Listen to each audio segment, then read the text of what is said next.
Assalamualaikum warahmatullahi wabarakatuh. Halo semuanya. Jumpa lagi dengan saya Chow Sing Sing, kurator dari podcast Horror Night Story. Halo, apa kabar semuanya? Semoga kalian semua sehat-sehat ya. Dan seperti biasanya pada siang hari ini saya kembali dan akan menghadirkan sebuah kisah mistis untuk kalian semua. Kisah mistis kali ini saya datangkan lagi dari treat horornya Omah Suwung, yang menceritakan tentang misteri kamar sebelah dari sebuah kos-kosan. Oke, daripada kita berlama-lama, mari kita simak ceritanya. Ini cerita waktu aku masih SMP kelas 2. Aku ngekos bareng kakakku. Kosnya cukup jauh dari sekolahanku. Masih naik angkutan untuk sampai di sekolah. Kebetulan pemilik kos kenal sama orang tuaku. Jadi kami dapat harga yang murah lah waktu itu. Kosan itu terdiri dari 4 kamar dan saling berhadapan. Kamar pertama dihuni oleh seorang wanita atau mahasiswi. Kamar kedua dihuni pasangan suami istri. Tapi keduanya jarang di kos karena sibuk bekerja. Dan kamar ketiga tidak berpenghuni. Aku sama kakakku tinggal di kamar keempat. Kakakku jarang tidur di kos. Lebih sering di mes tempat kerjanya. Jadi, aku seringnya sendiri. Seminggu sekali kakakku sering nginap di kosku, sekalian nengokin sama ngasih uang jajan. Kakakku ini cewek ya, jadi jangan salah paham dulu. Udah mandiri dari sekolah sampai dapat kerjaan. Jadi orang tua pasrah aja lah sama kakakku ini. Orang tuaku tinggal di kampung, masih pelosok jauh lah dari kota. Jadi aku ikut kakak. Kalau pas nginep di kos, besoknya berangkat sekolah bisa bareng. Sekalian kakak berangkat kerja. Pokoknya kakakku itu orangnya struggle banget lah. Jadi tulang punggung keluarga. Dan untungnya dia juga gak neko-neko. Cuman ada satu lagi keanehan. Suka lihat yang gak kelihatan. Tapi dasar orangnya pemberani sih. Jadi gak takut malah diajakin ngobrol. Maklum, kakakku lahirnya Jumat Kliwon. Pas banget tuh, disukai sama makhluk gaib. Oh ya, kakakku bernama Senja. Lengkapnya Senjawati Ningrum. Dulu lahirnya menjelang matahari tenggelam. Jadi orang tua ngasih namanya itu Senjawati. Aku kenalin diri juga ya. Namaku Puspita Ningrum. Kalau nggak salah artinya itu bunga. Ya orang tuaku lah yang ngasih nama. Udah semingguan lebih aku tinggal di kos. Awalnya nggak bisa tidur. Keinget mama di rumah. Karena sekolah tatap muka sudah mulai, jadi jauh lah sama mama. Sepi. Mana kakak nggak datang ke sini. Jadi pengen nelpon mama. Gerutuku dalam hati. Akhirnya aku comot lah HP yang ada di meja belajar. Kring, kring. Aduh, lama nian nih mama ngangkatnya. Mana sih mama? Kesalnya aku. Mama nggak segera mengangkat telepon. Halo, assalamualaikum dek. Telepon tersambung. Terdengar suara berat dari balik sambungan telepon. Ih, mama, lama nian ngangkatnya. Lagi apa mak? Jawabku dengan kesal, tapi seneng deh dengar suaranya mama. Masak? Mama lagi masak dek. Sama siapa adik di kos? Kok mama dengar ada suara rame? Sendirian kok mak. Suara siapa mak? Gak ada orang di sini, cuma aku sendiri. Itu ada yang ketawa-ketawa. Kawanmu bukan? Ujar mama mencoba perjelas apa yang didengarnya. Ih, mama ada-ada aja. Nakut-nakutin. Aku celingukan melihat sekeliling kamar. Tidak ada siapapun di sana. Waktu masih menunjukkan pukul 7 malam. Hilir mudik kendaraan juga masih terdengar. Tukang nasi goreng juga masih lewat. Masa apa mak? Bapak kemana mak? Tanya aku pada mama. Sengaja aku alihkan obrolan biar mama gak nanya yang itu lagi. Jadi takut aja karena aku sendirian di kos. Mbak Linda, mahasiswa yang kos di kamar pertama, lagi pulang kampung. Sementara Mas Pras sama istri yang tinggal di kamar kedua, kalau balik kerja pasti malam banget. Mereka kerja di pabrik yang ada shift malamnya. Buju buneng, sendirilah aku, gumamku saat itu. Buju buneng apa dek? Mama tanya lagi dari balik telepon.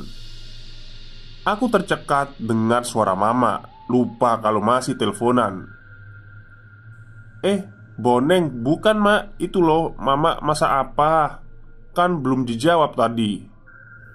Ujarku sembari menahan tawa karena buju buneng tadi. Mama masak sayur nangka kesukaanmu sama goreng ikan asin, terus dikasih sambal terasi. Wah, mama ini ngiming-ngimingin aku ya. Kalau bapak kemana mak?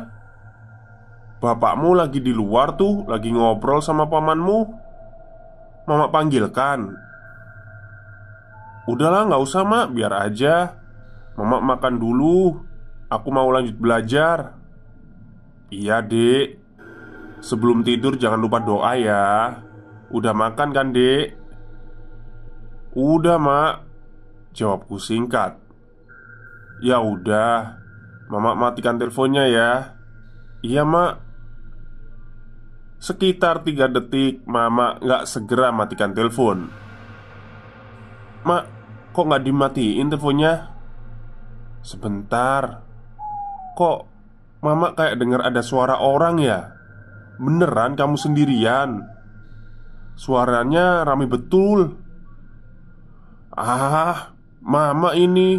Udah mak, aku yang matiin teleponnya. Tut, tut, tut. Seketika itu juga telepon terputus. Aku jadi takut dan kesal sama mama. Bikin aku jadi mikir macam-macam. Malam itu aku betul-betul sendiri di kos. Nyalain TV, acara gak ada yang bagus. Belajar jadi gak fokus gara-gara mama. Lamat-lamat aku mendengar suara dari kamar kos sebelah. Dan kamar itu kosong sebetulnya. Bluk, bluk, bluk, bluk, bluk. Suaranya seperti benda jatuh. Aku coba tempelkan telinga ke dinding kamarku. Suara itu mirip suara bola yang jatuh. Ih, bukannya kamar ini kosong ya? Batinku. Takut campur kepo lah aku waktu itu.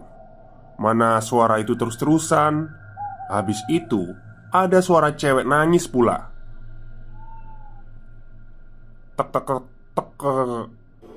Aduh, ada apa pula itu? Suara tokek ikut-ikutan. Gerutuku semakin ketakutan. Aduh, kebelet pipis lagi. Sial betul aku. Di kondisi limit begitu biasanya panggilan alam sering gak sinkron sama keadaan. Pokoknya menyebalkan lah. Apa boleh buat, aku harus buang nih air biar berkuranglah bebanku. Akhirnya aku nekat keluar kamar. Toiletnya ada di dekat dapur. Letak dapur itu pas di sebelah kanan kamarku. Gak jauh sih. Selesai buang hajat, baliklah aku ke kamar. Saat ke kamar itu, baru pertama kalinya seumur-umur aku ngelihat penampakan cewek. Rambutnya panjang, nunduk, bajunya warna hijau. Kebanyakan kan warna putih ya, tapi ini warna hijau. Dia berdiri di dekat pintu nomor 3, membelakangiku. Saat langkahku makin dekat, tiba-tiba saja cewek itu berjalan menembus dinding. Sontak aku berteriak, berhambur masuk ke dalam kamar. Pokoknya bener-bener horor banget. Aku cuma bisa duduk diam di pojokan tempat tidur, tutupan selimut sekujur badanku, sambil baca-baca doa, berharap si cewek itu gak ganggu. Gimana ini? Duh, Mas Pras kok gak pulang-pulang ya? Sial betul aku. Aduh ma, aku takut. Meweklah aku waktu itu. Selang beberapa menit terdengar suara motor. Mas Pras dan istrinya baru saja balik dari kerja. Alhamdulillah akhirnya Mas Pras pulang. Jadi ada kawannya ini, meski beda kamar. Gak bener-bener sendiri aku, gumamku dalam hati. Seraya menghela nafas lega. Malam yang mencekam. Dukanya di kos itu ya kayak gitu. Pemilik kos tinggal di rumah induk, sekitar 50 meter dari kos-kosan. Sedangkan kamar kos yang disewain ada di bagian belakang rumah induk. Kalau masuk dari gerbang samping rumah pemilik rumahnya itu gede banget, mana dikelilingi pohon mangga, rambutan. Kalau malam tambah serem juga sih, apalagi kalau teriak.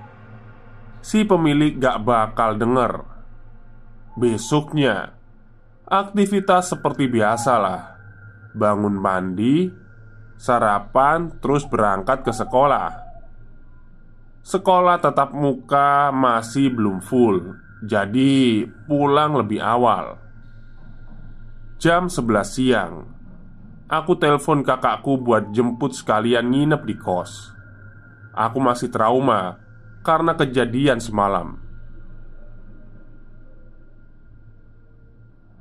"Ada apa, Dek?"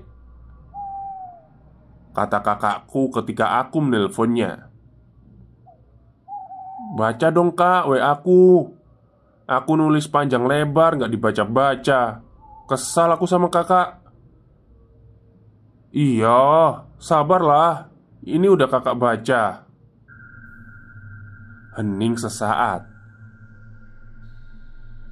"Oi kak, malah ditinggal tidur aku nih. Buruan jemput, aku udah balik." "Iyo, tunggu bentar, 15 menit kakak sampai." Kakak bergegas mengambil kunci motor dan melaju perlahan. Kebetulan kakak sedang cuti kerja. Sesampainya di kos, makan sianglah aku. Udah sekalian dibawain nasbung sama kakakku. "Kau lihat apa dek semalam?" tanya kakak perempuanku sambil rebahan di kasur. "Ya itu kak, yang aku WA sama kakak tadi." Kakak cuma diem saja, nggak komentar apa-apa. Aku tetap lanjutin makan siangku. Lapar berat. Semalam nahan lapar gara-gara lihat cewek itu. "Oh, namanya Rena itu dek, yang kau lihat semalam," celetuk kakak tiba-tiba. "Kasihan dia dek, gak mau ganggu orang, cuma pengen ngasih tahu kalau dia mendiami kamar sebelah." Ternyata kakakku berhasil komunikasi sama cewek itu. Namanya ternyata Rena. Rena yang malang. Mengapa ia mendiami kamar sebelah? Rena adalah seorang pelajar SMA. Dia mati overdosis di kamar itu. Masa SMA membuatnya salah pergaulan. Seringkali Rena mengajak kawan-kawan satu gengnya party di kamar itu. Bikin berisik juga. Pokoknya mereka asyik dengan dunianya sendiri, nggak peduli sama sekitarnya. Senda gurau sampai tengah malam. Hingga pada suatu ketika seorang kawannya ada yang pakai obat. Terjebaklah Rena dalam lingkaran pertemanan yang buruk itu. Bujuk rayu kawannya menyebabkan Rena menjadi pecandu. Sebetulnya dia ingin sekali melepaskan dari ketergantungan itu. Namun saat ada di kondisi sakau, Rena sudah nggak bisa menahan dirinya. Tubuhnya menggigil seperti orang demam. Kalau udah gitu Rena sering bolos sekolah. Karena kecanduannya itu juga menyebabkan mentalnya up and down, jauh dari keluarga. Emang banyak godaannya. Harus bisa jaga diri dari segala hal buruk, apalagi milih teman. Salah-salah bisa fatal. Hingga akhirnya Rena ditemukan dalam kondisi sudah meninggal dunia. Matanya terbelalak dengan mulut yang menganga.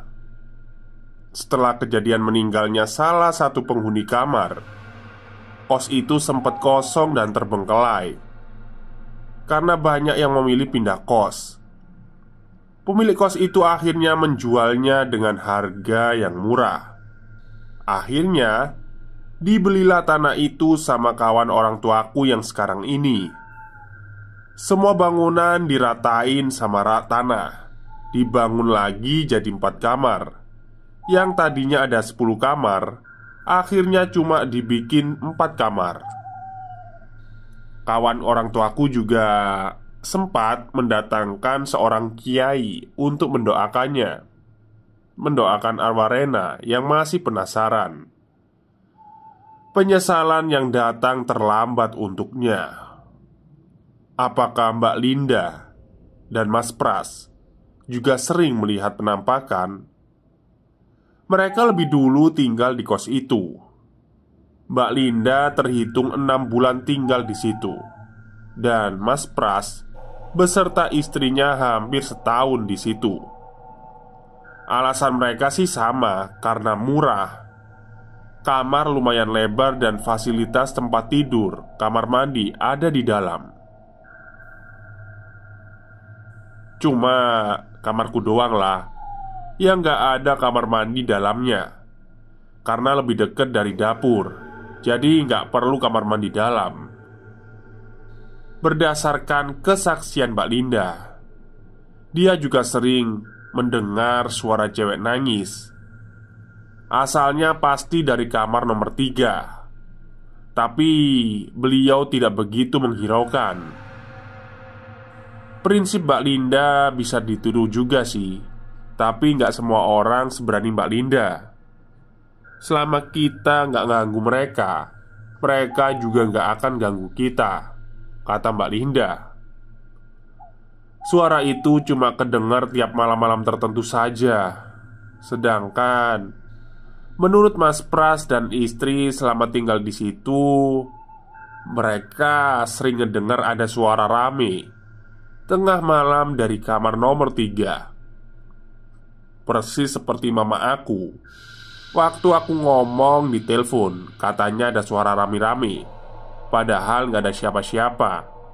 Tadinya istri Mas Pras sempat minta pindah kos, tapi Mas Pras berusaha meyakinkan istrinya untuk sering mendoakan mereka yang meninggal penasaran. Insya Allah mereka gak akan mengganggu.